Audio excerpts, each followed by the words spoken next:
Nuestro invitado, nuestro invitado es el doctor Carlos Felipe Durán Méndez, médico de la Universidad de Antioquia, ginecólogo y obstetra de la misma universidad y uno de los fellows de ginecología oncológica del Instituto Nacional de Cancerología. Carlos hoy nos va a hablar de la reinterpretación de la historia natural de la infección por virus del papiloma humano. Es un tema bastante actual que siempre ha estado rodeado de controversia y ahora tenemos pues una nueva nomenclatura de la que Carlos nos va a hablar. Así que Carlos, muchísimas gracias por aceptar nuestra invitación. Bienvenido y el auditorio es tuyo, hermano. Bueno, muy buenas noches a todos. Muchas gracias a la asociación por la invitación.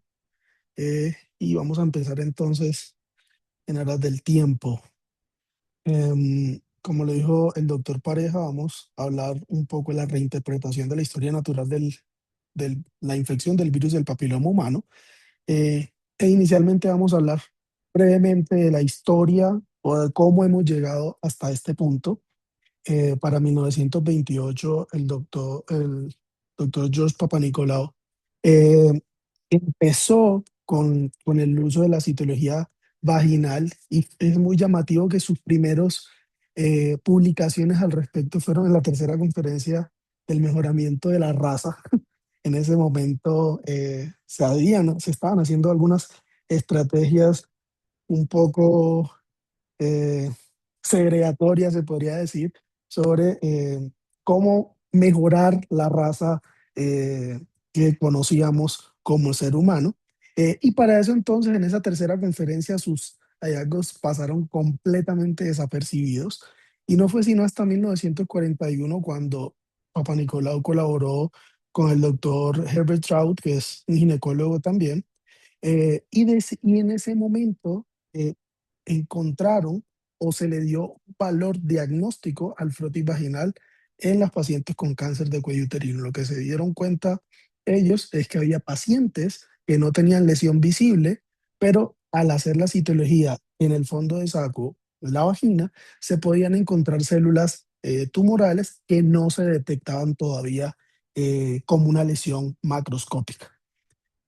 Posteriormente, en el 48, el doctor Ernest Ayre introdujo el uso de la espátula de madera para lograr descamar células, con lo que mejoró la sensibilidad de la prueba. Y miren que no fue sino hasta 1950 cuando la prueba de Papa Nicolau, que ya venían describiendo desde antes de 1930, fue respaldada por la Sociedad Americana del Cáncer y el Instituto Nacional de Cáncer. Em, y llamativamente, casi 60 años después, el investigador Walt Bogdanich, em, que realizó una publicación en el Wall Street Journal, dado que había encontrado o contó como un reportaje de una paciente que, a pesar de que había tenido dos pruebas negativas de citología, había muerto por un cáncer de cervix. Lo llamativo de esto es que no fue sino hasta 1988, 60 años después, que se puso o se puso en marcha un sistema para comunicar adecuadamente los resultados de la citología, que fue aprobado por el Congreso de Estados Unidos, dado que los laboratorios clínicos de ese momento tenían muchas dificultades con el horario laboral. Por tanto, las personas que se encargaban de dar los resultados de la citología se quejaban de las altas cargas laborales que tenían. Y no fue sino hasta el 2008 que el doctor Harold Sur eh, asocia el virus del papiloma humano con el desarrollo del cáncer de cuello uterino, y recibió el premio Nobel en el 2008. Para 1990, la FDA aprueba la citología en base líquida, y para 1996 teníamos un inconveniente, y es que muchas de esas pruebas de esas citologías, perdón, que ya se detectaban y que ya tenían una nomenclatura establecida, eh, nos enfrentábamos a que muchas eran catalogadas como un asco, con lo que se desarrolló entonces el ensayo clínico ALTS en el que básicamente se aleatorizaban las pacientes con resultados de ASCUS a ver si iban a colposcopia, se les repetía la citología o se realizaba un test de BPH. Con los resultados de ese estudio se llegó a la aprobación por parte de la FDA de la prueba de ADN de BPH, teniendo en cuenta que con los resultados del estudio se encontró que era la herramienta más costo efectiva para discernir qué pacientes de verdad necesitaban mayor atención o no. Y con eso nace el COTES, eh, y con eso nace el COTES, que es lo que actualmente tenemos según diferentes sociedades. No fue sino hasta 2001 que la SCP hace un consenso para utilizar esa terminología que ya se había desarrollado del sistema de TESDA a decisiones clínicas.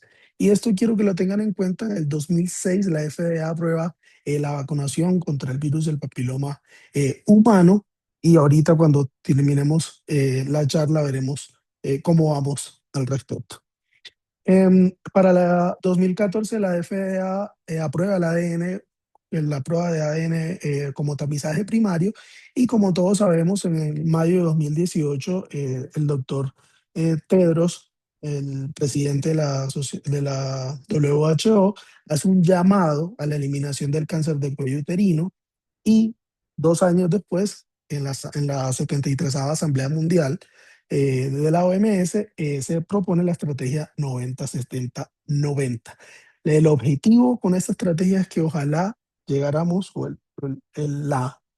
la esperanza es que para 2030 tuviésemos menos de 4.000 mujeres, menos de 4 por 100.000 mujeres, perdón, por año con cáncer de cuello uterino. Es una meta que seguramente no vamos a alcanzar, pero que debemos marcarnos como objetivo como sociedad.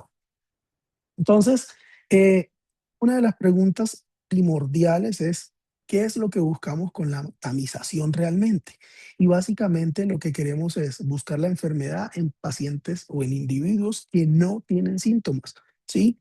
En este contexto, en el tamizaje de cáncer de cuello uterino, básicamente lo que queremos encontrar son los precursores del cáncer, NIC2 o NIC3, con el objetivo de prevenir ese desarrollo del cáncer y por tanto tener, perdón, un diagnóstico temprano y así disminuir la mortalidad por el cáncer, ¿sí? Entonces lo importante es que estamos buscando enfermedad de individuos que no tienen síntomas, y las estrategias que tenemos son dos en cuanto a prevención secundaria, se podría decir. Tenemos entonces la citología. ¿Y cuál es el inconveniente de la citología? Es que tiene una sensibilidad realmente baja, y su sensibilidad, que en este caso, este es un metaanálisis que se hizo en Cochrane, donde se encontró una sensibilidad del 72.9% para detectar NIC2. Sin embargo, esa sensibilidad se debe a la posibilidad que yo tengo de ir acumulando pruebas. Entre más pruebas de citología tenga, pues voy mejorando la sensibilidad. Desafortunadamente, en los países de ingresos bajos, las mujeres, como mucho a lo largo de la vida, se realizarán una o dos citologías, con lo que esta ventaja teórica de la citología no es viable en muchos escenarios del mundo. Y por tanto, la prueba de ADN-BPH es la reina en ese sentido, en detectar eh, eh, o detectar el riesgo de que la paciente tenga una condición preinvasiva o un cáncer específicamente. Entonces, si vemos en esta tabla de la revisión de Cochrane, vemos como la sensibilidad del test de pH es de casi el 90%, y la especificidad también. Y para la citología, como les había mencionado, 73% de sensibilidad, pero una sensibilidad del 90.3%. Entonces, uno pensaría, listo, tenemos solucionado que con el test de pH, pues tenemos una prueba que tiene suficiente sensibilidad y especificidad para detectar, eh, y con el objetivo de detectar condiciones preinvasivas de cáncer de cervix. Sin embargo, cuando nosotros utilizamos esta prueba como única prueba de tamiz, vamos a tener en promedio 25 a 30% más de colposcopias. Y este es un estudio muy interesante donde participó la doctora Carolina Weiner, em, en donde se midió el impacto psicosocial de las pacientes que tenían un test de ADN de BPH positivo. Fue realizado en Jujuy, en Argentina, y en promedio se tuvieron en total, perdón, 163 pacientes que tenían el test de ADN VPH positivo. De esas, el 75% tenían una citología normal. ¿Qué era lo que hacían? Básicamente iban midiendo con la escala, con la escala psicoestampa, eh, qué tanta impacto tenía ese diagnóstico en las pacientes en diferentes dominios que se iban midiendo. Y lo que quiero que veamos acá es que si vemos el dominio que más impacto tuvo en las pacientes, fue la preocupación, este que está acá, la preocupación de que acerca del cáncer, ¿sí? Esto que ven acá en los numeritos, entre más alto sea ese número, pues mayor impacto tiene en la salud psicosocial de la paciente. Y lo llamativo del estudio es que si vemos el dominio que menos impacto tuvo en la paciente fue la información que le dábamos nosotros como trabajadores de la salud. Entonces aquí hay una discordancia muy interesante. Si nosotros conocemos la historia natural de la enfermedad, que ahorita lo vamos a ver, vemos cómo nosotros, a pesar de que los pacientes consideran que le estamos dando una información acertada, siguen preocupándose porque creen que tienen cáncer, entonces probablemente estamos haciendo algo mal. Y si nosotros buscamos en las redes sociales, esto es lo que nos vamos a encontrar, van a haber pacientes, van a haber mucha cantidad de personas hablando al respecto y como les mencioné al inicio de la charla, la idea es que nosotros con una prueba de tamizaje encontráramos personas asintomáticas y en este sentido no estamos cumpliendo con uno de los objetivos de la prueba tamiz. Esto no lo descubrí yo, evidentemente, eh, y la International Papillomavirus Society viene realizando desde 2023 un consenso mm, para hablar para tener una terminología adecuada y actualizada de la historia natural del virus del papiloma humano. Entonces, en su 36 conferencia internacional se hizo, eh, se llegó al consenso como tal y de ese consenso se obtuvieron entonces básicamente dos publicaciones. Una fue publicada en mayo de 2025 en el American Journal of Obstetrics and Gynecology y la otra fue publicada en noviembre de 2025 en el International Journal of Infectious Disease. Em, las autoras principales son la doctora Susan Garland, fue una de las investigadoras principales, las primeras autoras de las investigaciones acerca de la vacunación contra el virus del papiloma humano, el Future One y Future Two. Y la doctora Patla fue la presidenta del Comité de Ginecología Oncológica de la FIGO y es la que lideró el sistema de clasificación con el que actualmente contamos para cáncer de cervix desde 2018. La, la, la reunión anual de la Sociedad eh, Internacional del Virus del Papiloma Humano este año va a ser en octubre y va a ser en Grecia. Ahora bien, y qué es lo que sabemos en este momento de la historia natural del virus? Pues básicamente, estos son unos estudios, el que ven en su mano izquierda de la pantalla, fue un estudio realizado en Estados Unidos donde se incluyeron 608 mujeres jóvenes y se les hizo un seguimiento por máximo 3 años. ¿Y qué encontraron ellos? Que el 70% de las mujeres que en algún momento tenían un test de VPH positivo, a los 12 meses era negativo. Si esperábamos 24 meses, el 91% de las pacientes iban a tener un test de pH negativo.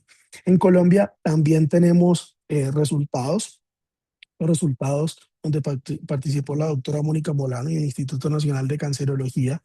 Eh, en este estudio se siguieron pacientes, casi 2.000 pacientes, y era una corte realmente que se estaba analizando hasta el 2000. En este caso se hizo seguimiento por 5 años y lo que se encontró fue muy similar a lo que les mencioné ahorita: 77% a los 12 meses no detectable, y a los 60 meses el 93% de las mujeres no iban a tener el virus detectable. Sin embargo, si nosotros revisamos estos estudios, vamos a encontrar que la mayoría de la población eran pacientes jóvenes. Entonces, una de las preguntas fue, bueno, ¿y en mujeres de 30 a 65 años, qué es lo que actualmente se recomienda hacer el tamizaje con prueba de ADN pH? ¿Y qué encontramos? Esta es una revisión del 2020 en el que se utiliza toda la corte de Kaiser permanente, y se estima el riesgo de NIC3 a los 7 años. Y es muy interesante cómo cuando nosotros evaluamos el riesgo de estos desenlaces a 7 años, cuando se dice competent risk, perdón, es básicamente que yo no podría tener una prueba detectable, una prueba, perdón, no detectable, y tener una prueba detectable. Es decir, si yo tengo un desenlace, no puedo tener el siguiente, y por tanto voy sacando a las pacientes según el desenlace que vayan teniendo. Y lo interesante de este estudio es que a 7 años, el 92% de las mujeres no iban a tener el ADN detectable, únicamente el 2,7% iban a presentar un NIC3, y 5,3% de las pacientes continuaban con el ADN, el BPH detectable a 7 años, pero no pasaban ni a no detectable ni progresaban a un NIC3. Otra de las conclusiones interesantes del estudio es que la gran mayoría de los diagnósticos de NIC3 se dieron en pacientes que en la primera evaluación ya tenían el test de BPH positivo, o eh, durante el seguimiento se encontraba un resultado positivo, perdón. Más o menos el 60% de todos los casos de NIC3 se detectaron de esa manera, es decir, con el test de BPH. ¿Qué pasa si evaluamos en esa misma población la genotipificación? Pues básicamente, y creo que esto no es un secreto para nadie, el BPH, el genotipo 16, va a presentar el mayor riesgo de progresión a NIC3. Pero miren esto tan lindo, y es que el 75% de las mujeres que tengan un test de VPH positivo, aún a 7 años, no van a desarrollar un NIC3. Es decir, que a pesar de que la infección con el genotipo que más riesgo confiere para NIC3 realmente es baja si la comparamos con la población general. Y algo también muy interesante de esta investigación es que ellos encontraron cómo a partir del tercer año aproximadamente, las curvas del riesgo de NIC3 se van aplanando. Es decir, a partir del tercer año, el riesgo de esa paciente, a pesar de tener el virus del papiloma humano positivo o detectable, va a ir disminuyendo para la probabilidad de presentar un NIC3. Entonces, a esta historia definitivamente le hace falta un pedazo. Lo que nosotros conocíamos como la historia natural, clásicamente, es que yo tenía un cervix sano y que se infectaba o que era infectado por el virus del papiloma humano, y básicamente tenía dos opciones: o progresaba a una condición preinvasiva, o aclaraba y regresaba a tener un cervix sano, y así iba pasando de un lado a otro. Sin embargo, si nosotros vemos esta población que acabamos de ver de Kaiser permanente, pues vamos a tener un 5% de pacientes que no están aquí, ni progresaron, ni aclararon, se mantuvieron ahí. Y hay otro Así que hay una explicación diferente, hay algo que está pasando que nosotros no conocemos. ¿Qué propone entonces el nuevo modelo y la publicación y lo grande de la publicación?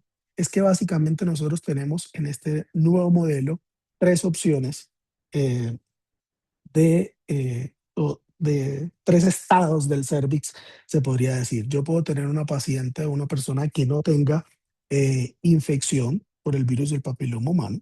Puedo tener una que tenga una infección detectable y puedo tener una paciente que tenga una infección pero que no sea detectable. Y en esas y en esos yo puedo moverme, ¿sí? Entonces yo puedo tener una paciente que básicamente no tenga una infección detectable pero que haga aclaramiento y ya no tenga infección, pero también puedo tener una que pase de un estado a otro, ¿sí? Con todo el consenso que se hicieron básicamente en esa reunión que hicieron, incluyeron especialistas en epidemiología, en clínica, científico, y que encontraron ellos que, evidente, que no había una evidencia sólida para decidir que un VPH detectable era igual a una eliminación viral, a un aclaramiento, que es lo que nosotros conocíamos o que pensábamos con el anterior modelo. Es decir, si yo tengo una paciente en el anterior modelo que tuviera un VPH detectable y posteriormente no, pues lo que decíamos era que había aclarado y ya, esa era la solución sencilla y que la detección del BPH no refleja necesariamente una nueva adquisición. Yo puedo pasar de una infección detectable a una infección no detectable y viceversa. Una infección que no era detectable porque probablemente tenía niveles bajos del ADN viral y pasar nuevamente a ser detectable. Es decir, que no necesariamente si era no detectable en un momento y lo vuelvo a tener detectable, eh, dice o nos informa que es una nueva infección, es simplemente que puede pasar. Y otras opciones. ¿Y qué otras opciones tenemos? Pues muchas. Eh, Básicamente, acá lo que podemos ver es que yo puedo tener una paciente y lo que mencioné ahorita, que tenga un BPH detectable, pero que no esté infectada. ¿En qué contexto? Por ejemplo, puedo tener que el ADN del BPH sea detectable porque en ese momento tuvo ADN de BPH de su pareja que estaba en los genitales en ese momento sin que ella tuviese la infección. Ese es un ejemplo, por ejemplo, uno de los ejemplos.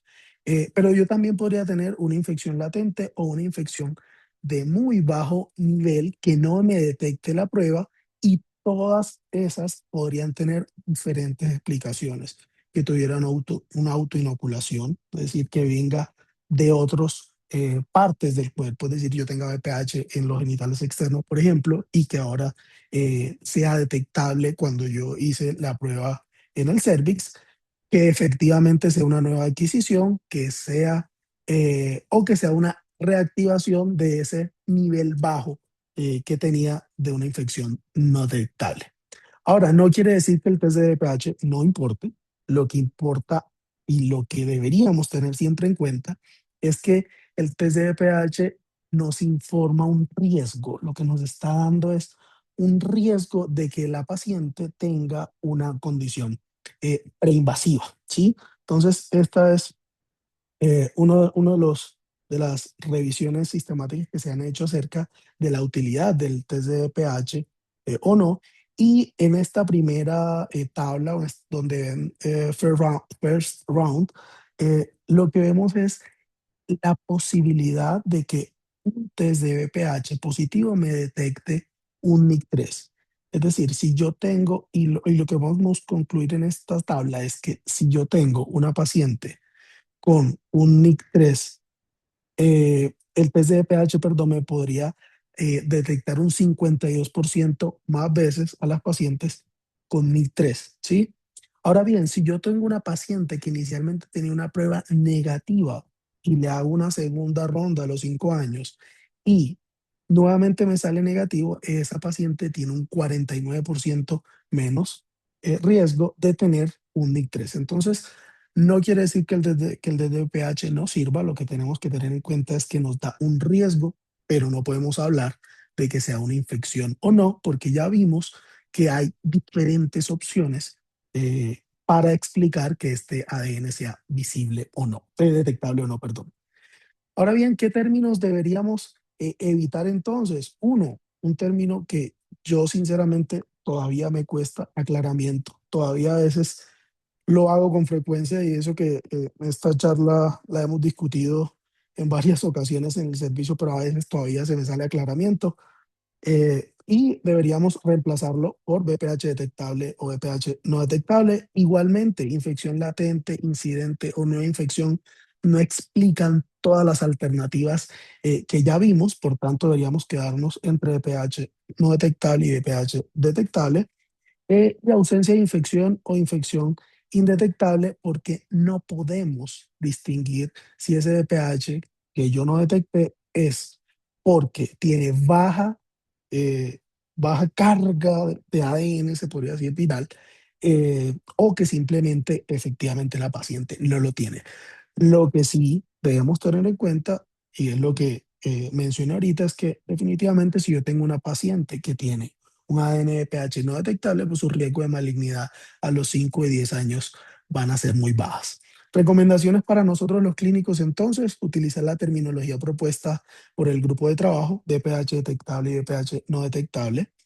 Em, Definitivamente para nosotros es imposible identificar cuál es la fuente verdadera de ese pH detectable o no detectable. Sin embargo, no tiene ninguna implicación clínica y esto es muy importante, comunicar a nuestros pacientes que ese por qué ahora es positivo y antes era negativo, o antes era negativo, o antes era positivo y ahora es negativo, no cambia el manejo como tal, sino el por qué no nos va a cambiar la conducta, sí el resultado como tal.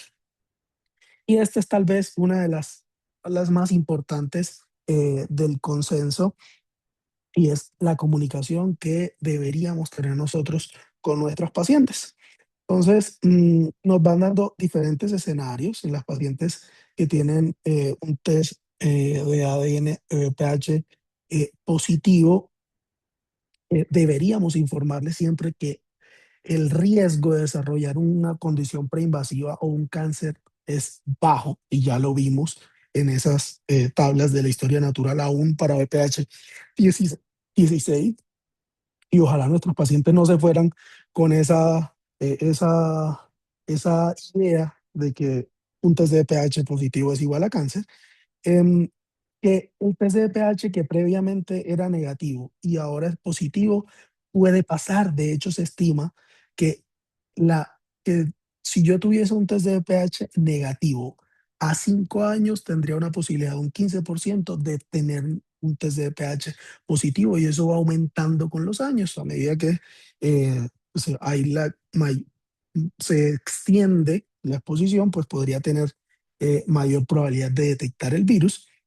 Em, en las pacientes que tenían una citología previamente normal y ahora tienen un test de pH, para explicarle algo que para nosotros es obvio, pero para las pacientes no, que estamos realizando pruebas diferentes. Uno de lo más importante, y esto lo discutí hace poco con una compañera de pregrado perdón, de posgrado, y es el estigma que tiene el cáncer de cervix. Es muy llamativo porque a veces hay pacientes o personas que me dicen que preferirían tener otro cáncer solamente por el estigma que genera que el cáncer de cervix es asociado al virus del papiloma humano, y definitivamente deberíamos nosotros ser muy sinceros y comunicarle a nuestros pacientes que el 90% de los seres humanos vamos a tener en algún momento el virus y que no deberíamos pensar que es una carga social. Y una de las pilares también es que una vez yo tenga el resultado del virus positivo, lo siguiente que me va a decir la paciente, y eso lo vemos creo que todos en consulta, es que nos van a decir: doctor, ¿y qué me va a mandar para quitarme esa infección? Eso es lo que usualmente nos dicen, y definitivamente deberíamos ser muy claros en que todo el protocolo de seguimiento de tratamiento va a depender más, más del riesgo como tal de un desarrollo de un NIC2 o NIC3 que del resultado suelto. Otra de las preguntas es, bueno, ¿hay una posibilidad de algún manejo activo en estos pacientes? Y la respuesta sencilla es no, o a la fecha, la evidencia con la que contamos, no podríamos, o sería irresponsable de mi parte, recomendar algún tratamiento tópico para la prevención de NIC2 o más. Esta es una revisión sistemática eh, que tengo el orgullo de que varios de mis profes estén ahí, compañeros del fellow.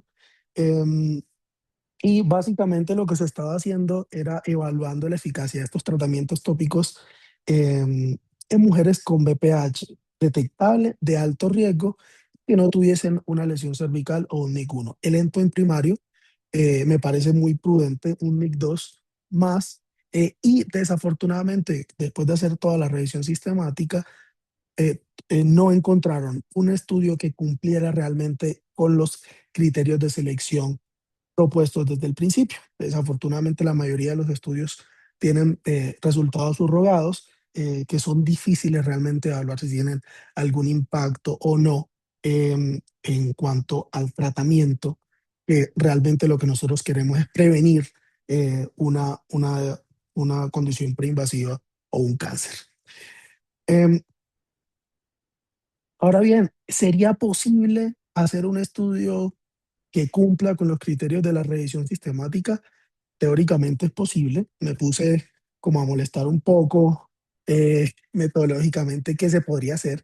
Pues, en teoría sí, podríamos hacer un ensayo clínico y si estimáramos una potencia del 90% y asumiendo un NIC2 a 24 meses con una reducción del 30%, necesitaríamos al menos, en el mejor de los casos, 2.300 pacientes, casi 1.700 pacientes por brazo. Ahora bien, le estoy dando un beneficio, para mi parecer, bastante generoso a la terapia y aún con eso tendría suponiendo que el resultado fuese positivo, el NNT teórico sería de entre 13 y 22 pacientes tratadas para prevenir un NIC2 a 24 meses. Entonces, teóricamente es posible, no sé qué tan factible sea en el futuro, pero teóricamente se puede. Eh, Importancia de la actualización, ya para terminar, uno, eh, para nosotros como profesionales, creemos que es una publicación que debería cambiar la forma en la cómo nos comunicamos y utilizar ojalá un lenguaje más objetivo y coherente. Em, y como investigadores, definitivamente esto nos sirve para formular hipótesis. Creíamos que la historia natural del virus, de la infección por el virus del papiloma humano, solamente era se presenta, progresa o aclara y parece ser que no. Tenemos datos que así nos hacen pensar y por tanto podríamos construir modelos a futuro de, de que no todo está dicho realmente en la infección. Y esta es una de las importancias de nosotros y por eso me parece tan importante estos espacios. Esta publicación fue hecha, como les mencioné, en noviembre del año pasado, pero si revisamos el impacto que realmente ha tenido en la sociedad, realmente es poco y creo que es algo que deberíamos mejorar. Si vemos, por ejemplo, eh, las redes sociales del Journal of Infectious Disease, únicamente tuvieron 310 visualizaciones de esta publicación en especial y si vamos a Google Scholar, únicamente ha sido citada 5 veces hasta ahora. Igual, cuando revisamos las métricas de lectura y de visualización, pues hasta ahora llevamos 526 entre visualización en la página del journal y descargas como tal, y ellos han registrado únicamente 3 citaciones, o sea que considero que es una tarea que tenemos pendiente promover con nuestros pares. A manera de conclusiones, entonces, no deberíamos temerle a una lesión de bajo grado y mucho menos a un BPH detectable. Ya vimos que realmente el riesgo del desarrollo de un NIC 3 es bajo, sí, si lo vemos en números absolutos, realmente es bajo. Debemos prepararnos para las preguntas de las pacientes.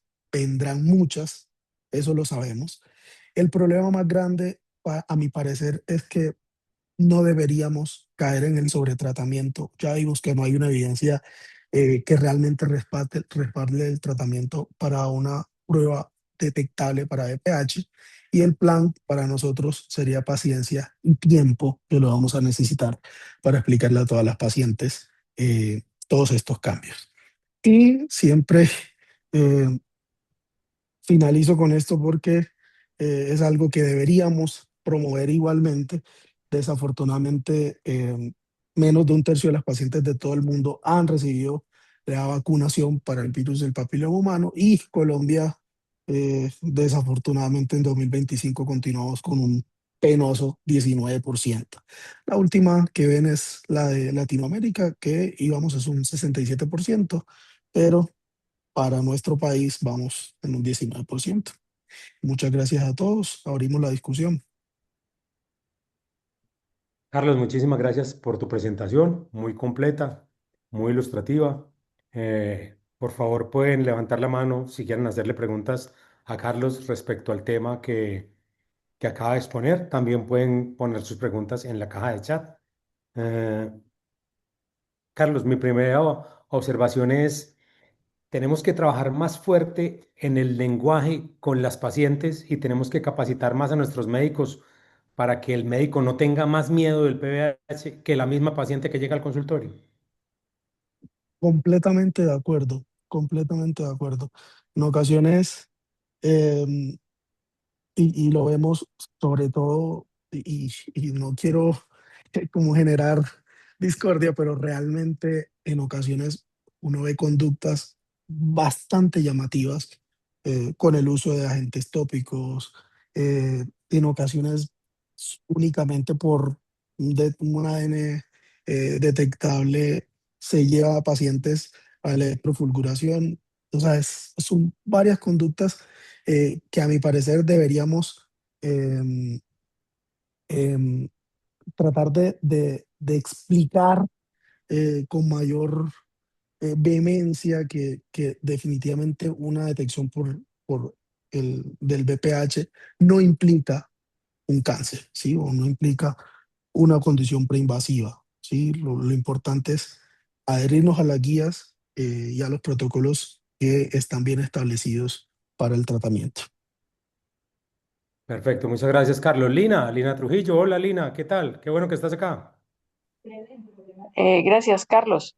La gráfica que está puesta de, de cobertura de vacunación solamente aplica para los de 9 años estrictamente. Ok, De hecho, ahí en la gráfica, en la imagen que usted pega, lo dice. Es solamente para los de 9 años en que la cobertura va en 19%. Cuando se toma toda la cohorte del Programa Nacional de Vacunación, que es de 9 a 17 años, vamos un poquito por encima del 50%, no llegamos al 60%. Pero entonces, ojo cómo se maneja la información, porque ese 19% solamente aplica para los de 9 años. Lina, Y recordar que la estrategia es una estrategia que va de 9 a 17 a años para 17. niñas y niños con una sola dosis y que estamos próximos a que arranquen una valente en el programa, ¿no? Como para contarles. Gracias. perfecto, Lina. Muchísimas gracias por la por la aclaración. Doctor Mauricio González. Bueno, muy buena charla este tema. Definitivamente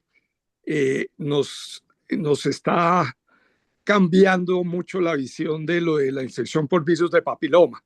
Primero que todo, pues quiero hacer un comentario eh, respecto a toda esta historia que nos presentaron en cuanto a conocimiento del BPH, y es que nos está nombrando a la doctora Nubia Muñoz, quien fue la persona que motivó al premio Nobel para que investigara y fue quien con sus estudios poblacionales, demostró que el cáncer de cuello uterino era un cáncer de origen infeccioso.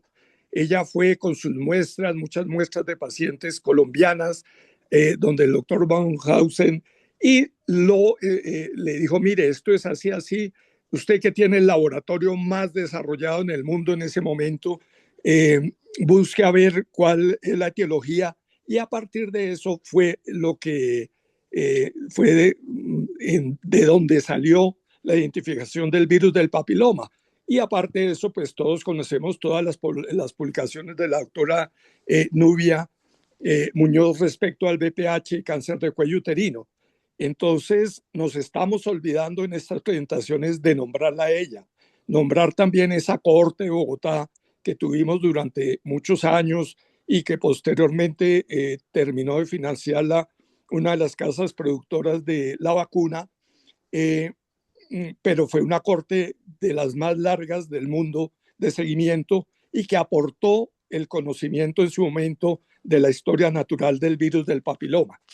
Bueno, pasado esto, que yo creo que es importante que lo tengamos en cuenta y lo manifestemos, aquí hay varios puntos. Definitivamente, yo creo que en una charla anterior les comentaba, quién sabe cuántos matrimonios no hemos dañado nosotros, porque la señora nos llega con una prueba de virus de papiloma negativa hoy, después de haber tenido una positiva, a los 3, 4, 5 años, ¡pum!, positiva. Ah, no, señora, eso es una nueva infección.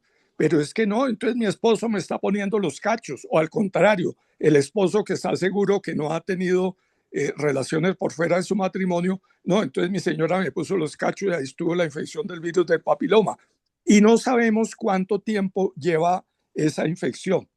Este término de infección latente, eso en su época, cuando trabajamos en toda la historia natural del virus del papiloma, pues lo manifestábamos, pero no sabíamos realmente cómo interpretarlo.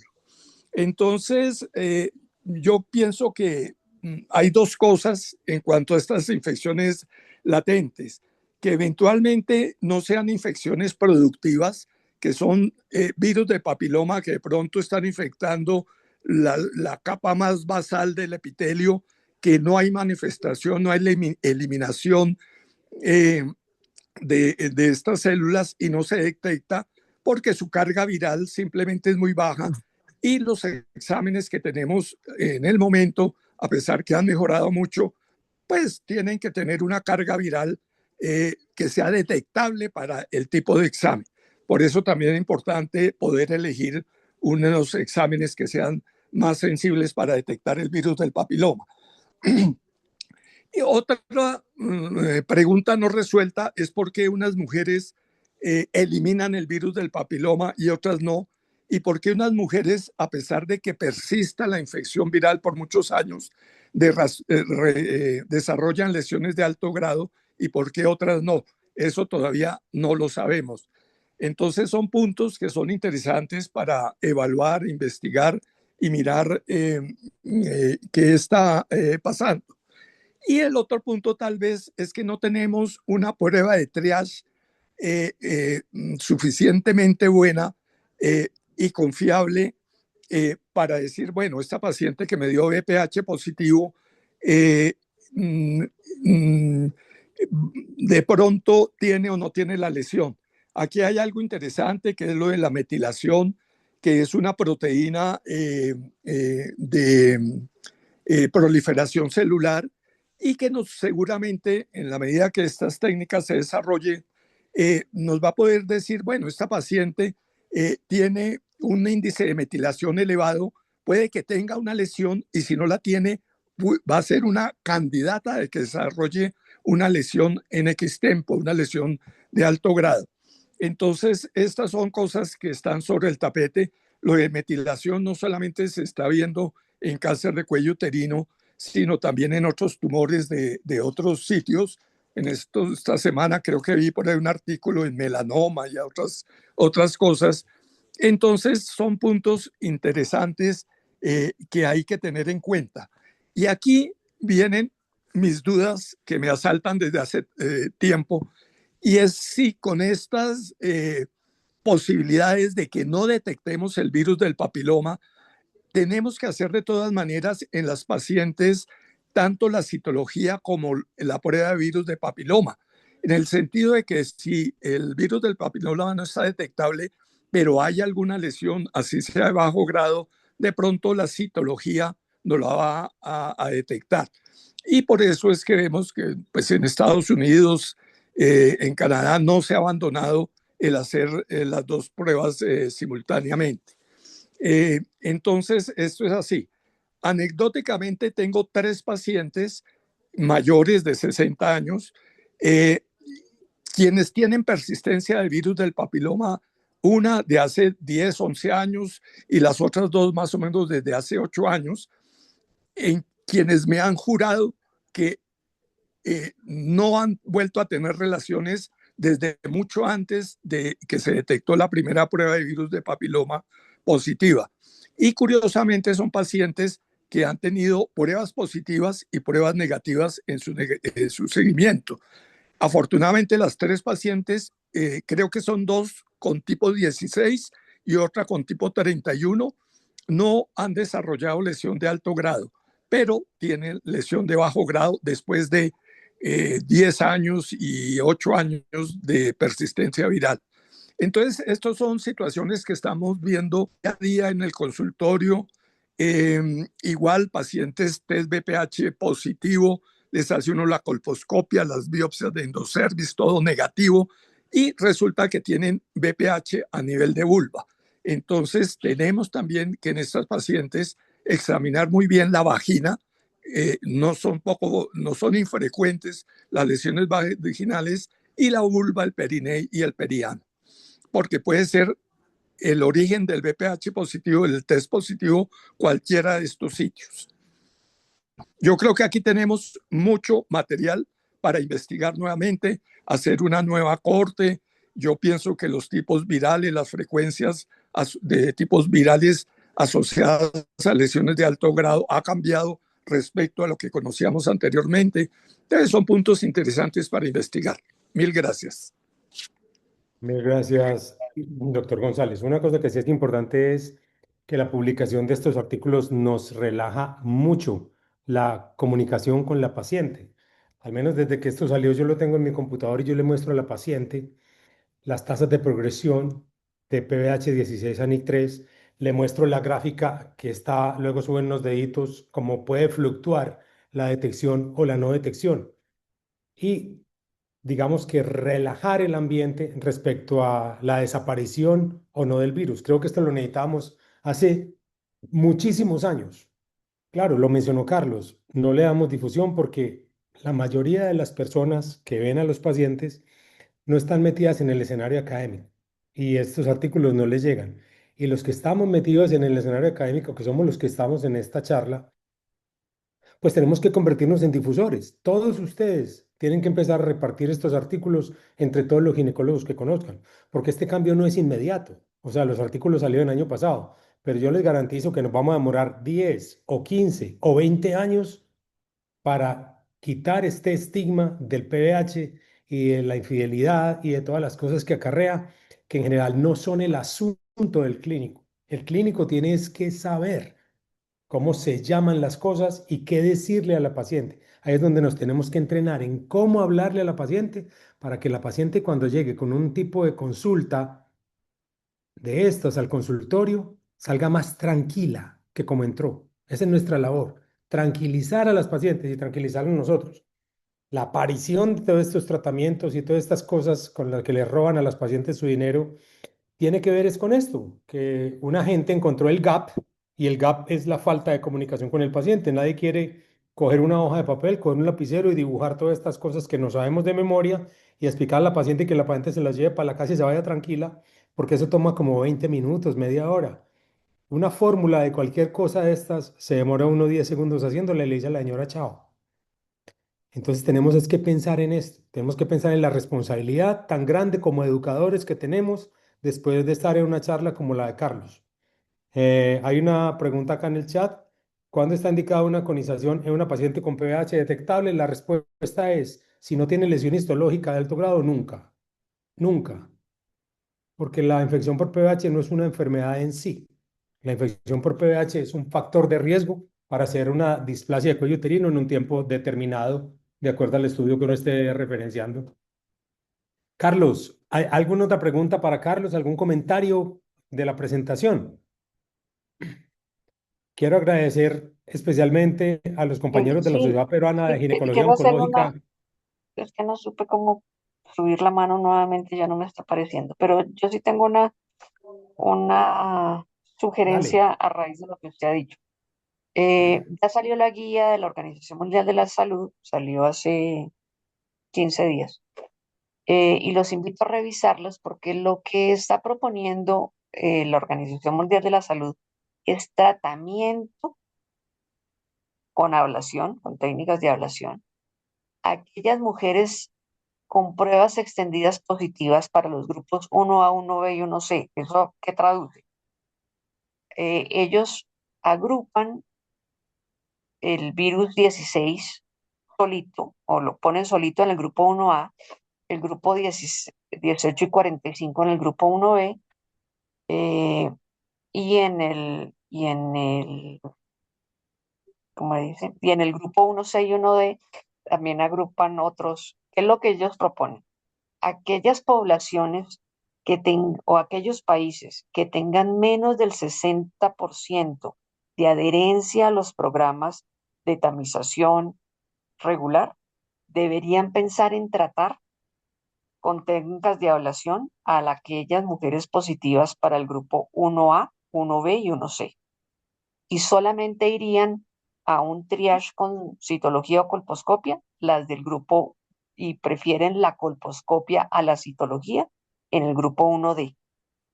Así que tal vez en el chat hay una pregunta que dice, o hay un comentario que dice que una paciente con BPH de alto riesgo, así sea 16, no tiene sentido tratar. Bueno, pues en este momento la Organización Mundial de la Salud está promoviendo otra cosa, los invito a que la revisen. Los invito a los de Colombia que revisen la guía de acá y que la adopten, pero creo que va a empezar una serie de discusiones al respecto de esa guía de OMS, porque entre otras la gran mayoría de países latinoamericanos no tenemos una adherencia a los programas de tamización de más del 60%. Si es que tenemos un programa de tamización, esa es la primera pregunta, si los países de la región de Latinoamérica y el Caribe tienen programas organizados de tamización, que es muy diferente a hacer tamización en el consultorio. Eso se llama tamización de oportunidad y no es un programa. A ver si de pronto nos toca a nosotros empezar a adherirnos a esa guía de OMS. Es una sugerencia para que la lean. Está disponible, pero si quieren, pues René la tiene o la asociación la tiene para que la compartan. Era eso. Muchas gracias, Lina. Muchas gracias, Lina. Tú tienes toda la razón. Esto lo discutimos hace mucho tiempo en muchas reuniones de FIGO, en muchas reuniones de FLASOC y probablemente el